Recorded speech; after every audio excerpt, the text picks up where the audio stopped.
Subscribe करिए हमारे channel target UP TET CTET को और बेल आइकन को दबाइए। हेलो दोस्तों, मैं आनंद स्वागत करता हूं आप सभी का आपके अपने channel target UP TET CTET में और ऐप अस्तित्व एकेडमी में। दोस्तों, डीएलएड सेकंड सेमेस्टर का जो आपका नया राजन सीरीज है, इसके सभी बहुविकल्पी प्रश्नों को मैंने पिछले क्लास में स्टार्ट किया था। ये देखिए 2025 संस्करण का आपका यह राजन सीरीज है। इसके एक एक प्रश्न को मैं यहाँ पे सॉल्व करा रहा हूँ। बहुत ही महत्वपूर्ण प्रश्न है। इन्हीं कॉन्सेप्ट्स पे आपके प्रश्न बनेंगे और हो सकता है कि यही प्रश्न जो है आपकी परीक्षा में पूछ लिए जाएं। तो बहुत ही ध्यान से सभी प्रश्नों को करते चलिए। पिछले क्लास में मैंने स्टार्ट कराया था और आपको 23 प्रश्न जो है आपके पृष्ठ संख्या 5 तक दिए गए हैं, वहां तक करा दिया था।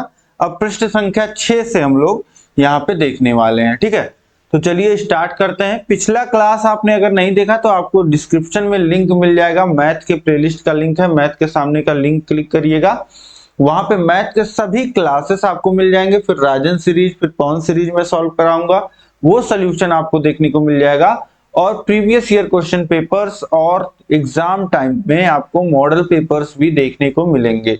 तो ये सारी जो है क्लासेस आपको देखने को मिल जाएगी और इसी तरीके से सभी विषयों का लिंक दिया गया है। तो सभी विषयों को आप पढ़िए और अपने तैयारी को एकदम बेहतर बनाइए। और अगर आप चाहते हैं कि आपको पीडीएफ नोट्स मिल जाए और राजन सीरीज का, पवन सीरीज का पीडीएफ मिल जाए और टेस्ट सीरीज मिल जाए, तो ये सारी सुविधाएं ऐप पे दी गई हैं। ऐप का भी लिंक नीचे डिस्क्रिप्शन में दिया गया है। ऐप का नाम है अस्तित्व एकेडमी। तो ये सारी जानकारी आपको हो गई। अब हम लोग बढ़ेंगे, इस क्लास को आगे बढ़ाएंगे। अब इस क्लास को लाइक कर दीजिए, अपने सभी दोस्तों में शेयर कर दीजिए ताकि सभी लोग जो है जुड़ जाएं। अब देखिए यहाँ पे प्रश्न संख्या 24 है। एक की पूर्ववर्ती संख्या है। एक की पूर्ववर्ती, किसी भी संख्या की पूर्ववर्ती संख्या क्या होती है? जैसे संख्या हमारे पास है 14। अब 14 की पूर्ववर्ती संख्या क्या निकालने के लिए क्या करेंगे? 14 में 1 घटाएंगे तो 14 से पहले पूर्ववर्ती, पूर्व का मतलब होता है पहले और वर्ती मतलब समझ लीजिए कि पहले आने वाली संख्या। ठीक, और यहाँ पे संख्या से क्या मतलब है? संख्या से मतलब है गिनती की संख्याएं, मतलब प्राकृतिक संख्याएं। और प्राकृतिक संख्याएं, गिनती की संख्याएं कहां से शुरू होती है? 1 2 3 4 5 6 7 8, इस तरीके से ये हमारी गिनती की संख्या है। अब इसी तरीके से अगर 4 का पूर्ववर्ती संख्या पूछा तो क्या हो जाएगा? 3 हो जाएगा। 3 का पूछा तो 2 हो जाएगा। 2 का पूछा तो 1 हो जाएगा। और यहाँ पे 1 का पूछा है तो 1 का क्या हो जाएगा? 1 से पहले तो कोई प्राकृतिक संख्या आती ही नहीं है, तो यहाँ पे ऑप्शन दा जो हो जाएगा, इनमें से कोई नहीं, यह बिल्कुल सही हो जाएगा। ठीक है, और यहीं पे अगर लिखता पूर्णांक संख्या तब हम 0 लगा सकते थे। ठीक है, यहीं पे अगर दिया होता पूर्णांक संख्या तो 0 लगा देते। अब यहाँ पे ऑप्शन दा सही होगा, इनमें से कोई नहीं। इसके बाद देखते हैं तो संख्या 25 है। X square minus 4x minus 5 के गुणनखंड है। इसको हम इस रूप में क्या लिख सकते हैं, ये हमको बताना है। तो देखिए x square minus 4x minus 5 है, तो इसको चाहे तो लिख सकते हैं x square minus 5x plus x. बस माइनस 4x की जगह हमने लिख दिया माइनस 5x प्लस एक्स और ये हो गया माइनस 5। अब समझिए कि यहां पे आपको क्या करना है, यहां पे इस तरीके के रूप में लाना है। इसीलिए तो हमने इसको तोड़ा है बीच वाले पद को। क्यों? क्योंकि a इंटू सी माइनस 5 था और b का माइनस जो है माइनस 4 था, तो हमको गुणा करने में माइनस 5 आना चाहिए और जोड़ने में माइनस 4 आना चाहिए। तो यहाँ पे देखिए दोनों का माइनस 5 और 1 का गुणा करेंगे तो माइनस 5 आएगा और माइनस 5 और 1 को जोड़ेंगे तो माइनस 4 आ जाएगा। तो इसलिए अब यहाँ पे आसानी से गुणनखंड हो जाएगा। अब पहले दोनों पदों में देखिए क्या कॉमन है, x यहाँ भी है, यहाँ भी है, और यहाँ पे अंकों में कुछ कॉमन नहीं है, तो ये हो जाएगा x कॉमन ले लेंगे, यहाँ बचेगा x और यहाँ पे बचेगा माइनस 5। और यहाँ पे कुछ कॉमन नहीं है तो 1 कॉमन ले लीजिए, तो x माइनस 5 यहाँ भी बच गया। अब दोनों जगह है x minus 5, x minus 5 common लीजिए, बाहर निकालिए, यहाँ पे बचा है x और यहाँ पे धन 1। तो एक ब्रैकेट में हो जाएगा x माइनस 5 और दूसरे ब्रैकेट में हो जाएगा x धन 1, जो कि आपके ऑप्शन आ में ही दिया गया है, x माइनस 5 गुणे x धन 1। ठीक है, बाकी आप देखेंगे तो यहाँ x धन 5, यहाँ x धन 5 और यहाँ पे x माइनस 5 और x माइनस 1 दिया है, तो ये गलत हो जाएंगे तीनों और ये आपका जो हो जाएगा ये सही हो जाएगा ऑप्शन आ। इसके बाद देखते हैं हम लोग, देखिए प्रश्न क्या 26 है, किसी त्रिभुज का क्षेत्रफल ज्ञात करने का सूत्र लिखिए। तो किसी त्रिभुज का जो क्षेत्रफल ज्ञात करने का सूत्र होता है वो होता है 1/2 आधार गुणे ऊंचाई। ऑप्शन आ में ही दिया गया है, ऑप्शन आ आपका बिल्कुल सही हो जाएगा, 1/2 आधार गुणे ऊंचाई। इसके बाद देखिए प्रश्न क्या 27 है, 16 और 40 का तृतीया अनुपाती होगा। 16 और 40 का तृतीया अनुपाती या थर्ड प्रोपोर्शनल इसको बोलते हैं।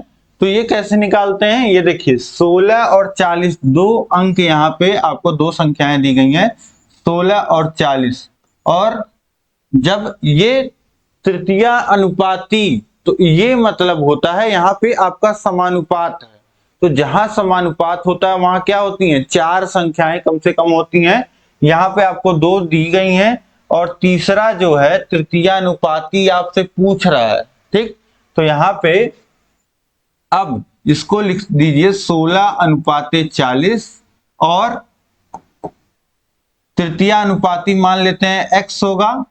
तो अब ये 40 को हम समानुपात के बाद रिपीट कर देते हैं और अनुपाते लिख देते हैं x, ठीक है, क्योंकि यहाँ पे हमको चाहिए चार संख्याएं और यहाँ पे x और x तो रिपीट कर नहीं सकते हैं क्योंकि x x कट के 1 हो जाएगा और अनुपात हमेशा 1 आएगा, तो वो तो किसी अनुपात के बराबर होगा नहीं, कभी मान लेते हैं हो जाएगा 1 बराबर, लेकिन ज्यादातर केस में तो इसलिए ये बीच वाला पद जो है दूसरा वाला पद इसको हम रिपीट करके लिख देते हैं और इसके बाद निकाल लेते हैं इसको। देखिए अब जब ये समानुपात में हो गया, लिखना आप समझ गए कि तृतीयानुपाती पूछ रहा है तो 16/40 लिखा, फिर समानुपाते इसी पद को हमने रिपीट कर दिया दूसरे वाले को, और फिर अनुपाते जो तृतीयानुपाती हमको लिखना है निकालना है वो x लिख दिया, ठीक। अब इसके बाद देखिए बाह्य पदों का गुणा, तो 16 गुणे x हो जाएगा और मध्य पदों का गुणा तो 40 गुणे 40 हो जाएगा।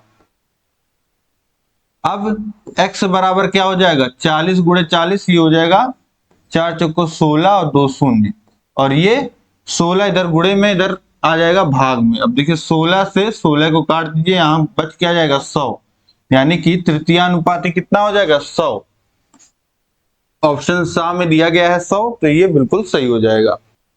इसके बाद देखिए प्रश्न क्या 28 है, x² + 2y + 3 कैसा व्यंजक है। अब यहाँ पे देखिए चर को देखिए आप, यहाँ पे x आ रहा है और y भी आ रहा है, दो अलग अलग चर आ रहे हैं, तो ऐसे व्यंजक को क्या हम कहेंगे, यहाँ पे विजातीय व्यंजक बोल देंगे। ऑप्शन बा जो हो जाएगा यह बिल्कुल सही हो जाएगा। विजातीय मतलब अलग अलग जातियों का, अलग अलग जातियों का, जैसे अलग अलग कास्ट होते हैं वैसे ही समझ लीजिए आप कुछ। इसके बाद देखिए प्रश्न क्या 29 है, 9y² + 4y + 8 कैसा व्यंजक है। तो इसको आप बोल सकते हैं सजातीय व्यंजक, ठीक है। ये आपकी किताब में दिया है, वैसे सजातीय और विजातीय पद होते हैं, ये ध्यान रखिएगा कि हम पदों को कंपेयर करते हैं, हम कभी व्यंजक को नहीं बोलते हैं कि सजातीय विजातीय, लेकिन ये आपकी किताब में दिया है कि अगर एक ही चर यहाँ पे प्रयुक्त हो रहा है तो उसको सजातीय व्यंजक बोल देते हैं, और अगर जैसे यहाँ पे x आ जाता तो चर बदल जाता, दूसरा चर हो जाता, मतलब y के साथ x भी आ रहा होता तो उसको हम क्या बोलते हैं विजातीय। लेकिन ऐसे में क्या होता है जब हम पढ़ते हैं बीजगणितीय जो आपके पद होते हैं उनका जोड़ घटाना, तो जैसे 4x है और 5x² है, तो इसको अगर जोड़ना है तो ये आपस में नहीं जुड़ते हैं, ये लिखे जाते हैं 5x² + 4x, और यहीं पे अगर होता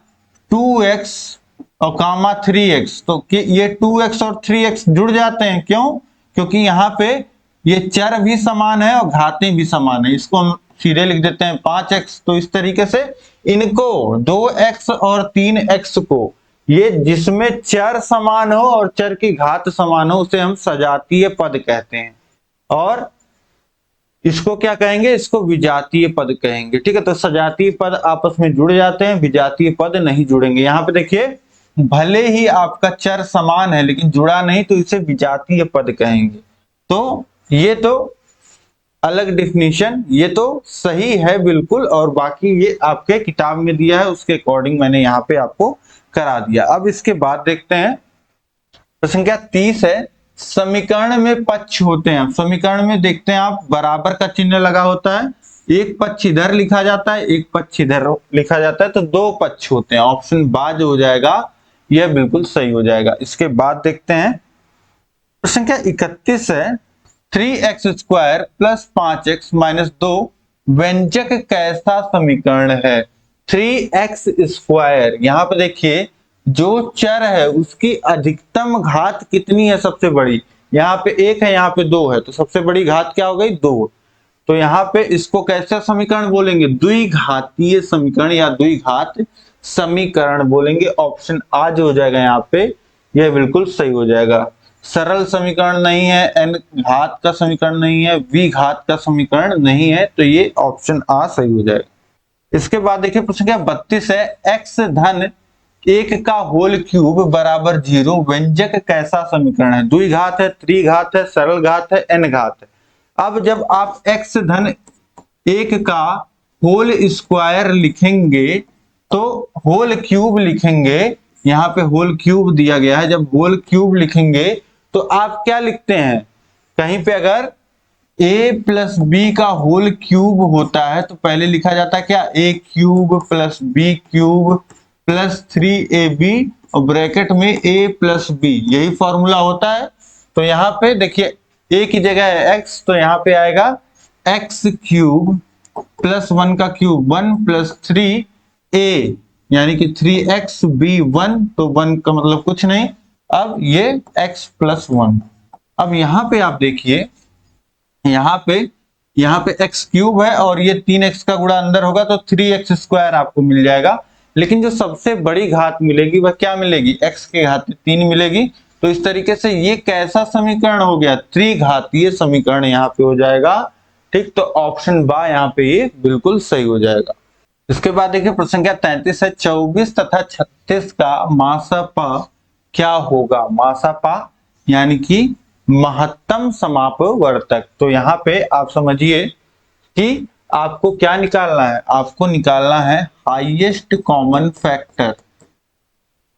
मतलब यहाँ पे आपको वो बड़ी से बड़ी संख्या बताना है जो 24 और 36 दोनों को विभाजित करे। तो यहाँ पे देखिए 12, 24 और 36 दोनों को पूरा पूरा काटता है, 18 24 को नहीं काटता है, 16 जो है 24 को नहीं काटता है, 36 को भी नहीं काटता है, और 20 भी नहीं काटता है। तो यहाँ पे आप देख पा रहे हैं क्या सही हो जाएगा, ऑप्शन आ 12। बिना निकाले ही आपने, बस आपको मासा क्या होता है ये पता हो तो आप बिना सॉल्व किए भी यहाँ पे निकाल सकते हैं। हाईएस्ट कॉमन फैक्टर वह बड़ी से बड़ी संख्या जो 24 और 36 को विभाजित करेगी वो क्या होती है, 12 होती है। और आप निकालना चाहें तो निकाल सकते हैं, कैसे, 24 को आप लिख सकते हैं 2 गुणे 12 बचा तो 12 को लिख सकते हैं 2 गुणे 2 गुणे 3। अब देखिए 2 दूनी 4, 4 दूनी 8, 8 त्रिक 24, ये हो गया। और 36 को क्या लिखा जा सकता है, 36 को लिखा जा सकता है 2 गुणे 18, 18 को लिखा जा सकता है 2 गुणे 9 और 9 को लिखा जा सकता है 3 गुणे 3। अब देखिए 2 बार 2 और 1 बार 3, ये आपको कॉमन मिल रहा है, यही आपका मासा हो जाएगा। ठीक, तो 2 गुणे 2 गुणे 3, 2 दूनी 4 और 4 तिया 12, यही 12 आपका मासा आ गया। ऑप्शन आ यहाँ पे सही हो जाएगा। और यहाँ पे अभाज्य गुणनखंड विधि से मैंने आपको निकाल के भी बता दिया। ठीक, ये समझ गए आप। इसके बाद देखिए प्रश्न संख्या 34 है, व्यंजक x क्यूब प्लस 1 और x² माइनस 1 का मासा है। अब देखिए जब हमको मासा निकालना था तो पिछले क्वेश्चन में आपने क्या देखा, एक तो हमने ट्रिक से मैंने आपको बता दिया और एक निकाल के मैंने बताया, अभाज्य गुणनखंड करके बताया। तो यहाँ पे भी कर लीजिए, यहाँ पे x क्यूब प्लस 1 को लिख सकते हैं x क्यूब प्लस 1 का क्यूब, और x² माइनस 1 को लिख सकते हैं x² माइनस 1 स्क्वायर। अब इसके बाद देखिए इनको अभाज्य गुणनखंडों के रूप में लिखिए, मतलब दो चीजों के गुणा के रूप में आप लिखिए। तो कैसे लिख सकते हैं, आपको एक फॉर्मूला यहाँ पे पता होना चाहिए, ए क्यूब प्लस बी क्यूब। अब ए क्यूब प्लस ए प्लस बी का होल क्यूब आपको पता है, तो इसी तरीके से आपको अभी मैंने बताया था।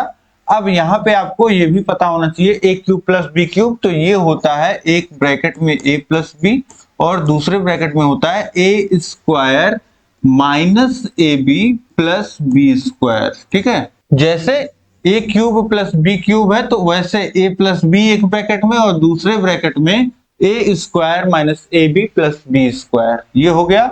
तो इसको देखिए, ए की जगह है एक्स और बी की जगह है एक, तो लिख सकते हैं एक ब्रैकेट में एक्स प्लस वन और दूसरे ब्रैकेट में आपका हो जाएगा ये एक्स का स्क्वायर माइनस ए बी यानी कि एक्स इंटू वन, तो ये भी क्या आ जाएगा माइनस एक्स और प्लस बी स्क्वायर यानी कि वन का स्क्वायर वन हो जाएगा, यानी कि ये आ गया एक ब्रैकेट में। और यहाँ पे देखिए एक फॉर्मूला और आपको पता होना चाहिए, ए स्क्वायर माइनस बी स्क्वायर का, ये तो आसान है आपको याद ही होगा। एक ब्रैकेट में होता है ए प्लस बी, इसको लिख सकते हैं एक ब्रैकेट में ए प्लस बी दूसरे ब्रैकेट में ए माइनस बी, यानी कि ए की जगह है एक्स बी की जगह है एक, तो एक ब्रैकेट में हमारा आएगा x प्लस वन और दूसरे ब्रैकेट में आ जाएगा x माइनस वन। ठीक, अब देखिए जब मासा हम लिखते हैं तो हम देखते हैं कि दोनों जगह हमको कॉमन क्या मिल रहा है, तो देखिए x प्लस वन यहां भी आ रहा है यहां भी आ रहा है, और ये देखिए x square minus x plus one क्या यहां आ रहा है, नहीं आ रहा है, और यहाँ x माइनस वन आ रहा है तो क्या x माइनस वन यहाँ आ रहा है, नहीं आ रहा है, तो ये हमारा x प्लस वन जो हो जाएगा यही कॉमन हो जाएगा, यही बड़ा से बड़ा हमारा व्यंजक हो जाएगा जो इन दोनों को पूरा पूरा विभाजित करेगा। तो ये हो गया हमारा x प्लस वन, ऑप्शन आ में दिया गया है, ऑप्शन आ बिल्कुल सही हो जाएगा। ठीक है, तो यहाँ पे बड़े आसानी से आपने देख लिया कि इसको हमने गुणे के रूप में लिख लिया। ठीक है, x cube plus one cube one दिया था, इसको गुणे के रूप में लिख दिया फॉर्मूले से, और x square minus one square को भी लिख दिया फॉर्मूले से, और जो कॉमन मिल गया वही हमारा मासा हो गया। ठीक, तो इस तरीके से अब बीजीय व्यंजकों का भी मासा आप बहुत ही आसानी से निकाल सकते हैं।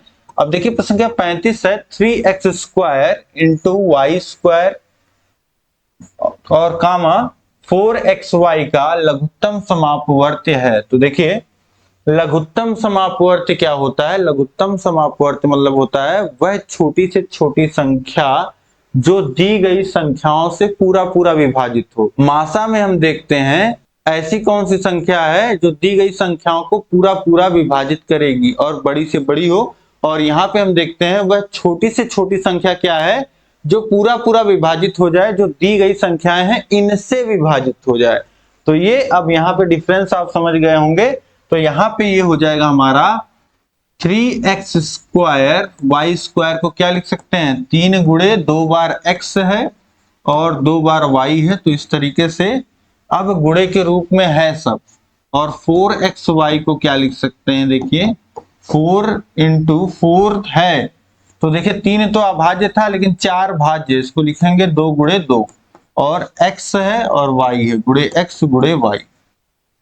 अब लासा जब हम लिखते हैं तो देखते हैं कि जो अभाज्य संख्याएं आ रही हैं उनकी सबसे अधिकतम घात, मतलब सबसे अधिक बार कोई संख्या आ रही है तो कितने अधिक बार आ रही है। जैसे 2 आ रहा है तो 2 जो है अधिकतम 2 बार आ रहा है और यहाँ आ ही नहीं रहा है। ठीक है, तो 2 बार हम लिख देंगे, तो 2 गुणे 2 हो गया, और यहाँ देखिए 3 आ रहा है, क्या यहाँ 3 आ रहा है, नहीं आ रहा है, तो 3 एक ही जगह आ रहा है और एक ही बार आ रहा है, तो एक ही बार लिखेंगे। और इसके बाद देखिए x को देखिए, x जो है 2 बार आ रहा है और यहाँ 1 बार आ रहा है, तो अधिक बार जितनी बार आ रहा है उतनी बार लिख लीजिए। और यहाँ पे देखिए y 2 बार और यहाँ 1 बार, तो इसको 2 बार लिख दीजिए। अब देखिए 2 दूनी 4 और 4 तिया 12, ये हो गया 12 संख्याओं का लासा 3 और 4 का, और एक्स स्क्वायर और वाई स्क्वायर, एक्स का 2 बार गुणा वाई का 2 बार गुणा, तो एक्स स्क्वायर वाई स्क्वायर, ये लासा हो जाएगा 12x स्क्वायर वाई स्क्वायर। आप देखेंगे 3x स्क्वायर वाई स्क्वायर से ये पूरा पूरा विभाजित हो जाएगा और 4xy से भी पूरा पूरा विभाजित हो जाएगा, और ये छोटी से छोटी संख्या होगी जो इन दोनों से विभाजित हो रही। तो इस तरीके से ऑप्शन सा में दिया गया है ये, ऑप्शन सा बिल्कुल सही हो जाएगा। इसके बाद देखिए प्रश्न संख्या 36 है x square y into x cube y into x y cube का लासा है। अब यहाँ पे आप देखते ही समझ जाओगे कि लासा क्या होगा। देखिए एक्स और वाई दिए गए हैं, एक्स और वाई के पद, और 3 पद आपको दिए गए हैं। पहले पद में देखिए एक्स की घात 2 है, और दूसरे में 3 है, और चौथे में 1 है। तो सबसे अधिकतम घात क्या है? 3 है, तो x के घाते 3 लिख दीजिए। और y की देखिए अधिकतम घात क्या है? 3 है, तो इसकी घात 3 लिख दीजिए। यही आपका लासा हो जाएगा। ठीक है, जैसा कि हमने पिछली बार निकाल के देखा, यहाँ पे आप देखते ही समझ पा रहे होंगे कि जब हम एक्स स्क्वायर वाई को लिखेंगे तो x का 2 बार गुणा लिखेंगे और गुणे y लिखेंगे। इसी तरीके से इसका x का 3 बार गुणा गुणे y, और इसको x गुणे y का 3 बार गुणा। तो अधिकतम जो x आया है वह 3 बार आया है, तो x के घाते 3, और y अधिकतम आया है y के घाते 3 बार, तो y के घाते 3। ये आपका लासा हो जाएगा, जो कि दिया गया है आपके ऑप्शन बा में। ऑप्शन बा आपका सही हो जाएगा। इसके बाद देखिए प्रश्न संख्या 37 है x cube into y square और x square into y cube और एक्स के घाते 4 गुणे वाई के घाते 4 का मासा है। अब यहाँ पे बात पलट गई। मासा, लासा में हम देखते हैं अधिकतम घात, मासा में हम देखते हैं वह अधिकतम घात। मासा में हम पहले देखते हैं कॉमन क्या है, और अधिकतम कॉमन खोजने की कोशिश करते हैं। जैसे x तो है हर जगह, तो x हमने लिख दिया, लेकिन कितनी बार अधिकतम सब जगह है? अधिकतम मतलब जो है x, उसमें से कम कितना हर जगह है, ये हमको निकालना है। तो देखिए 3 बार यहाँ है, 2 बार यहाँ है, 4 बार यहाँ है, तो 2 बार तो हर जगह है, क्योंकि यहाँ 3 बार है, यहाँ 2 बार है, यहाँ 4 बार है। तो वही लिखेंगे x के घाते 2, जो कम से कम सब जगह हो, और यहाँ y के घाते 2, 3 और 4, तो y के घाते 2 लिखा जाएगा। तो हमारा मासा वही आता है जो हर जगह प्रेजेंट हो। जैसे x 2 बार हर जगह है, y 2 बार हर जगह है, कहीं अलग खोजना नहीं। तो ऑप्शन आ जो हो जाएगा हमारा, यह वह छोटी से छोटा व्यंजक हो जाएगा जो इनको पूरा पूरा विभाजित करेगा। ठीक, समझ गए आप। इसके बाद देखिए प्रश्न क्या 38 है 101 से बड़ी क्रमागत संख्या है। 101 से बड़ी क्रमागत संख्या, क्रम से आने वाली संख्या। तो 101 के बाद क्या आता है? 102 आता है। तो 101 से बड़ी और क्रम से आने वाली संख्या जो हो जाएगी वह क्या हो जाएगी? 102 हो जाएगा। ऑप्शन आ यहाँ पे यह बिल्कुल सही हो जाएगा।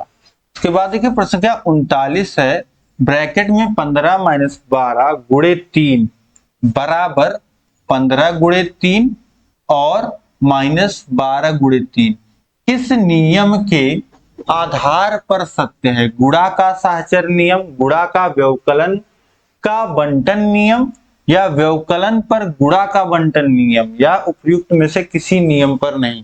तो आप देखिए कि ब्रैकेट में क्या हो रहा है? 15 माइनस 12 हो रहा है, घटाना हो रहा है, और घटाने के बाद क्या हो रहा है? देखिए कहीं भी हम सबसे पहले क्या करते हैं? ब्रैकेट को सॉल्व करते हैं। तो ब्रैकेट हमारी प्रियोरिटी है, और ब्रैकेट में क्या हो रहा है? घटाना। तो सबसे पहले किसकी बात की जाएगी? सबसे पहले घटाने का नाम आएगा यहाँ पे, और घटाना हो जाएगा तो गुणे का नाम आएगा। ठीक, तो यहाँ पे हम बोलेंगे घटाने को क्या बोलते हैं? व्यवकलन। तो व्यवकलन पर गुणा, व्यवकलन पर गुणा का बंटन नियम, ये हो जाएगा आपका बिल्कुल सही ऑप्शन। ऑप्शन सा बिल्कुल सही हो जाएगा। इसके बाद देखिए प्रश्न क्या 40 है ऋण गुणे ब्रैकेट में ऋण 8 का योगात्मक प्रतिलोम होगा। अब यहाँ पे ये एक संख्या आपको दी गई है, इसको समझिए कि ये एक संख्या है और इसका योगात्मक प्रतिलोम आपको बताना है। तो किसी संख्या का योगात्मक प्रतिलोम क्या होता है? किसी संख्या का योगात्मक प्रतिलोम वह संख्या होती है जिसको दी गई संख्या में अगर जोड़ दिया जाए तो मान 0 हो जाएगा। जैसे 5 का योगात्मक प्रतिलोम क्या होगा? ऋण 5 होगा। क्यों? 5 में ऋण 5 जोड़ दिया जाएगा तो मान क्या हो जाएगा? 0 हो जाएगा। तो इसी तरीके से ये संख्या, पहले देखिए ये संख्या है क्या?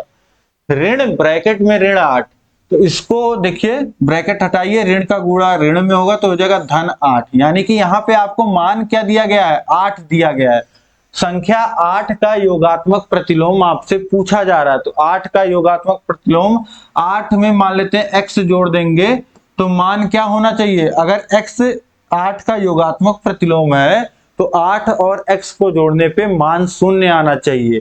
तो x का मान कितना हो जाएगा, 8 उधर जाएगा तो ऋण 8 हो जाएगा, यानी कि 8 का मान आ गया ऋण 8। ऑप्शन आ में दिया गया है, ऑप्शन आ आपका बिल्कुल सही हो जाएगा। बिल्कुल अच्छे से आप समझ गए होंगे, बस प्रश्न को थोड़ा सा समझने की जरूरत थी। एक संख्या दिया है, उसका योगात्मक प्रतिलोम पूछ रहा है, लेकिन इस तरीके से दिया है कि थोड़ा सा आपको सॉल्व करके देखना पड़ेगा कि ये संख्या है क्या। सॉल्व करना नहीं है, बस ब्रैकेट खोल देना है, आपको पता चल गया कि ये संख्या 8 है। 8 का योगात्मक प्रतिलोम निकालेंगे तो ऋण 8 आ जाएगा। क्यों 8 का योगात्मक प्रतिलोम ऋण 8 क्यों होगा, क्योंकि दोनों का योग 0 आना चाहिए। इसके बाद देखिए प्रश्न क्या 41 से, यदि किसी समबाहु त्रिभुज की भुजा की लंबाई 10 सेमी है तो उसका क्षेत्रफल ज्ञात कीजिए। समबाहु त्रिभुज ऐसा त्रिभुज होता है जिसके सभी जो भुजाएं होती हैं, तीनों भुजाएं होती हैं बराबर होती हैं, और सभी जो कोण होते हैं वह 60 अंश के होते हैं, ठीक। और इसका जो क्षेत्रफल होता है, एरिया होता है, उसका भी फॉर्मूला होता है जो कि बराबर होता है √3/4 भुजा का स्क्वायर, ये होता है।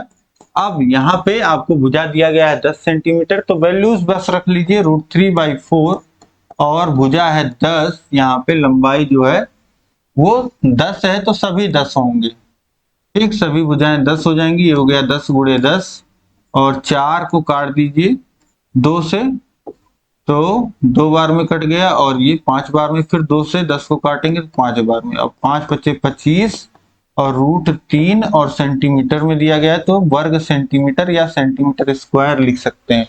तो देखिए यहाँ पे 25√3, ये आपका उत्तर हो जाएगा ऑप्शन सा। ऑप्शन बा के बाद सा होगा ना, तो यहाँ पे देख लीजिएगा, देख लेते हैं सीरीज में आपका क्या दिया गया है। सीरीज में मतलब सॉल्व करने पे तो यही आएगा। सीरीज में आपका जो दिया गया है क्वेश्चन नंबर 41 का, ऑप्शन आ 35√3, ऑप्शन बा 25√3। हाँ, तो ये ऑप्शन बा ही है आपका, ऑप्शन बा और ये सा, ये बस बा और सा जो है ये ऊपर नीचे हो गया है, बाकी वैल्यू जो थी ऑप्शन बा में जो लिखा गया है वही लिखा गया, ठीक। तो यही ऑप्शन बा आपका सही हो जाएगा, 25√3 वर्ग सेंटीमीटर।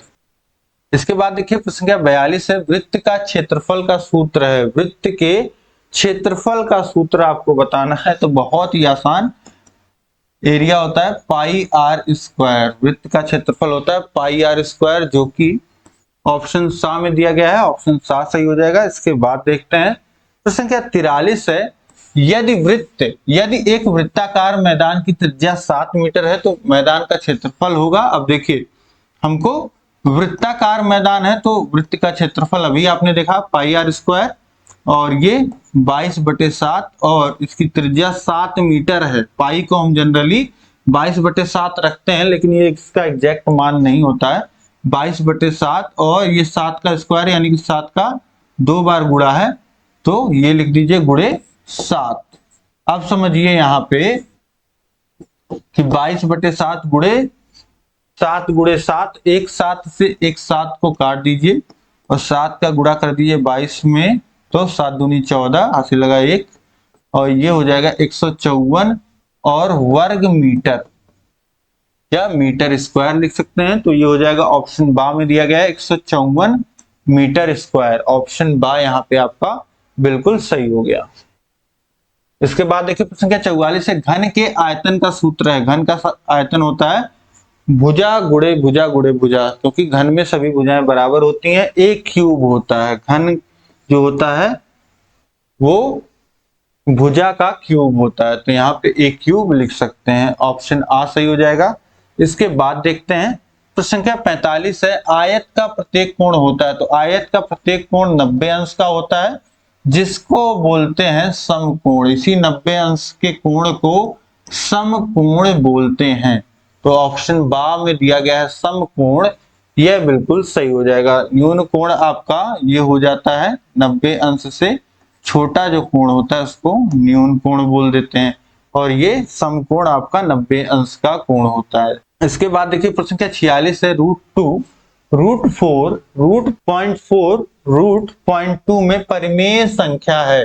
परिमेय संख्या क्या होता है? जिसे p/q के रूप में व्यक्त किया जा सके, जो भिन्न हो। अब जितनी भी हमारी संख्याएं होती हैं, जैसे 1 2 3 4 5, इसके बटे में 1 होता है, ये आपको पता है। तो ये सारी संख्याएं हमारी परिमेय संख्याएं होती हैं। अब परिमेय संख्या कौन सी नहीं होती है?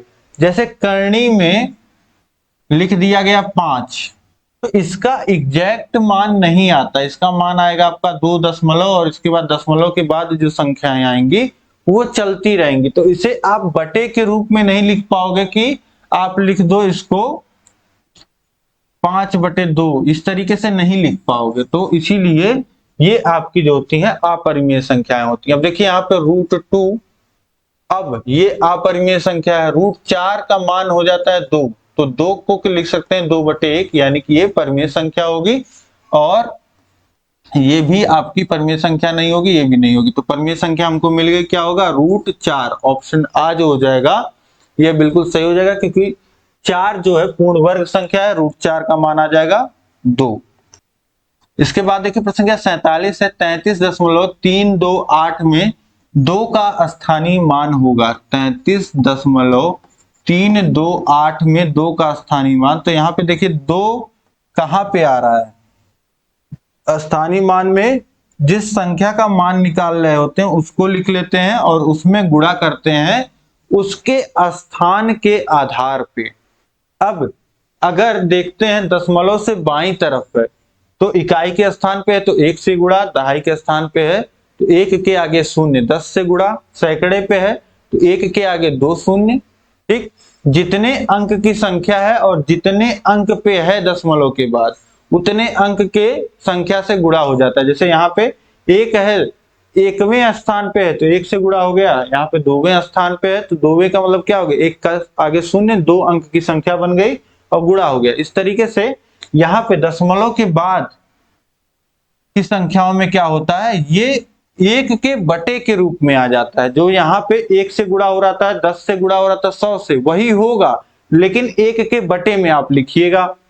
तो यहाँ पे अगर आएगा तो दशमलव के बाद तुरंत ही यहाँ पे 10 से गुणा होने लगेगा और यहाँ पे गुणा होगा आपका 100 से। ये ध्यान रखिएगा कि अगर पहले स्थान पे है तो 1 के आगे 1 0 और 2 के अगर दूसरे स्थान पे है तो 1 के आगे 2 0। यहाँ पे उसी के अकॉर्डिंग तुरंत उतना जीरो की संख्या आप समझ लीजिए कि आती रहती। इसे बोलते हैं 10वां स्थान, इसमें 100वां स्थान। तो दशमलव के बाद पहला स्थान 10वां स्थान, तो 1/10 से गुणा होगा, दूसरे स्थान पे है तो 1/100 से गुणा होगा, यानी कि ये आ जाएगा आपका 2/100। और इसको दशमलव में कन्वर्ट करेंगे तो 100 से भाग होगा तो 2 स्थान पे दशमलव लगना चाहिए, तो 2 स्थान पे दशमलव लगा दीजिए तो 0.02 या 0.02 ऑप्शन दाज हो जाएगा। यह बिल्कुल सही हो जाएगा यहाँ पे। इसके बाद देखिए प्रश्न क्या 48 है, 2 के घाते x धन 1 बराबर 16, तो x का मान होगा 2 के घाते x धन 1 बराबर 16 दिया गया। अब 16 को क्या लिख सकते हैं? देखिए कंपैरिजन तभी हो सकता है जब आधार समान हो। तो हम 16 को 2 के रूप में लिखना चाहें तो 2 दूनी 4 दूनी 8 दूनी 16, यानी 2 के घाते 4 लिख सकते हैं। 2 का 4 बार गुणा करेंगे, 2 दूनी 4 दूनी 8 दूनी 16, ये हो जाता है। तो अब देखिए आधार समान है और बीच में बराबर का चिन्ह है, यानी कि यहाँ ये दोनों आपस में बराबर हैं। अब आधार भी बराबर हैं तो घात बराबर होगा तभी तो बराबर होंगे, तो यहाँ पे घातें भी आपस में बराबर होंगी। तो x धन 1 बराबर 4 और x बराबर क्या हो जाएगा? धन 1 उधर जाएगा, ऋण 1 होगा और x का मान आ जाएगा कितना? 3। x की वैल्यू आ गई यहाँ से 3, ऑप्शन बा में दिया गया है, ऑप्शन बा जो हो जाएगा 3, यह बिल्कुल सही हो जाएगा।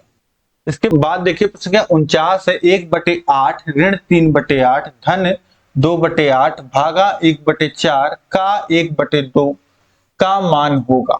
ठीक, अब समझिए यहाँ पे क्या क्या हो रहा है। यहाँ पे घटाना, यहाँ जोड़, यहाँ भाग, और का मतलब होता है गुणा, तो इसको का को आप गुणा कर लीजिए, तो ये हो जाएगा आपका 1/8 ऋण 3/8 धन 2/8 और भागा 1/4 का मतलब होता है गुणा, तो गुणे का चिन्ह आ गया। अब सबसे पहले आपका यही होगा, ठीक है, क्योंकि का मतलब आ गया ऑफ से, और बॉड मास में अगर आप देखते हैं तो ब्रैकेट और ओ से आपका आता है ऑफ का, तो सबसे पहले समझ लीजिए कि यही आप गुणा ही कर लीजिए यहाँ पे, तो ये हो जाएगा 1/8 ऋण 3/8 और धन 2/8 और भागा 1/4 में गुणा होगा 1/2 का, तो हो जाएगा 1/8। और अब इसके बाद देखिए घटाना जोड़ और भाग बचा है, तो भाग कर लीजिए।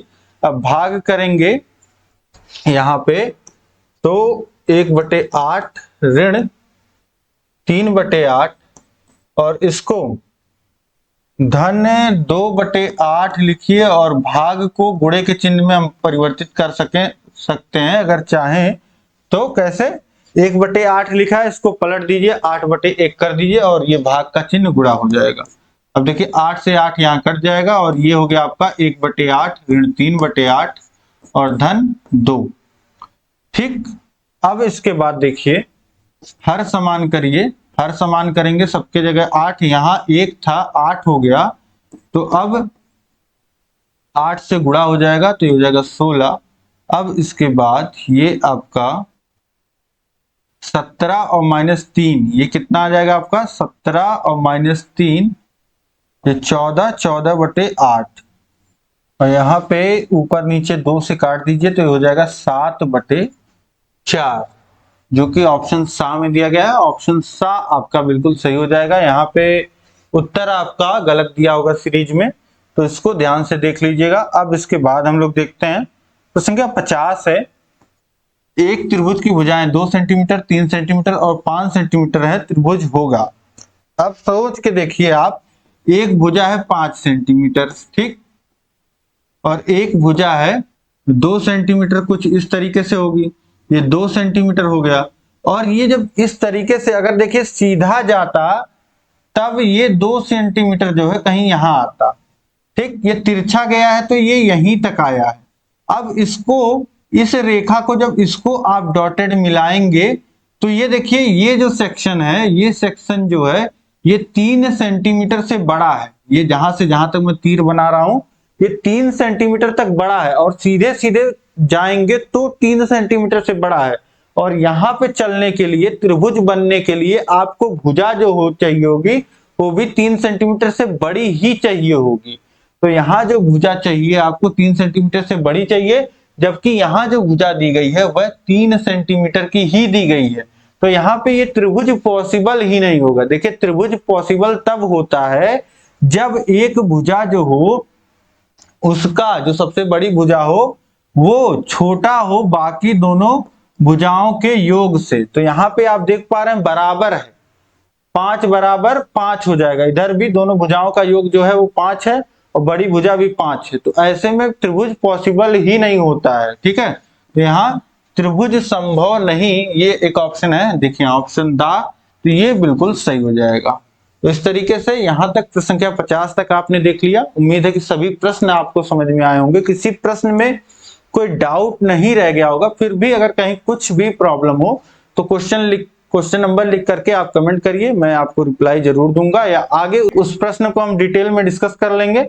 अब इसी तरीके से आप चैनल से बने रहिए। मिलते हैं हम लोग नेक्स्ट क्लास में। सभी विषयों का लिंक नीचे डिस्क्रिप्शन में दिया गया है, पढ़िए, अपनी तैयारी को बेहतर बनाइए। चैनल पे नए हैं तो चैनल को सब्सक्राइब करिए। जय हिंद, जय भारत।